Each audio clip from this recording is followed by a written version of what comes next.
I'm in San Diego Comic-Con and I am talking to you. Anthony C. Ferrante, the director and co-writer of Zombie Tidalwave. So I have to ask this. You come off of Sharknado.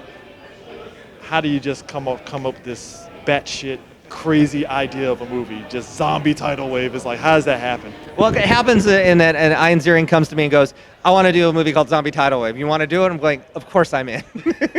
And then you go, that has so many possibilities. It's awesome. You know, we did 6 Sharknado movies and experimented with a lot of different genres in them. We never experimented with zombies. So the great thing is we got to do a fresh take and got to do something new. Yeah. And that was what was fun about it.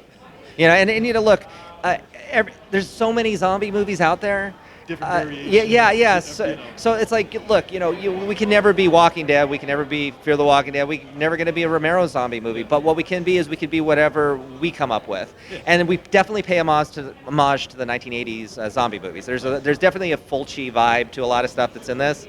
And, you know, with our kind of quirky sense of humor. Yeah. So, and I think it's more grounded in the sense that, like, the first Sharknado was really, really grounded, but it was ridiculous. And then we got more ridiculous as we went along. But here we had to kind of set up the rules in the world. And I think the thing that was really cool when we started watching, you know, when you're in the middle of editing and stuff, everything kind of is what it is. But then you start seeing it edited with sound, final mix, music and stuff, and then you start realizing, oh, instead of it looking in pieces, you're looking at it as a whole. And there were a couple things that we did in it that I was actually surprised that actually worked, that I had forgotten about. Like, there were a few moments, like, you know, you have the expectation if someone gets bit, they're automatically going to turn, or if they get shot or killed, they might turn. And we kind of we play on that. And so there's that breathing room where you're not quite sure because you're expecting something, and sometimes it happens and sometimes it doesn't. So I think that was the other fun part, was like, okay, what can we do that's a little different? Everything's been done. Granted, everything's been done, and I watched every zombie movie before we did this to make sure, okay, what can we do and what we can? And we did take a couple things from some obscure things. Like, there's a movie from the early 80s called Dr. Butcher, MD. I remember that a little bit. There's a great shot where the guy takes a rowboat motor and kills a zombie, and we're going to do something like that, and we're going to try to see if we can take it to the next level. Yeah. And so we have a really cool zombie thing that we kill that we did. So, you know, you said you had to set forth some rules, so to speak. Was that kind of something that you?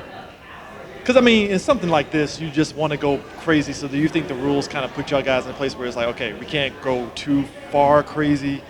We have to have something at least established. No. Well, the thing is, you got to know your story. You got to know where it's going and what it is, and then you can play. Okay. You can't just go, we're just going to do a zombie. I think whenever you see any kind of genre film fail or maybe miss a mark, it's because they go, we have a concept, but, you know, we don't care. Or it's like, you know, I mean, regardless of what people think of Sharknado, I was there for 6 movies. We paid attention to our continuity. Oh yeah, there are things that, you know, we knew what was going on. We thought, even the time travel stuff, we thought it out. Yeah. We even thought out the thing when we didn't have Dolph Lundgren coming back for the 6th movie.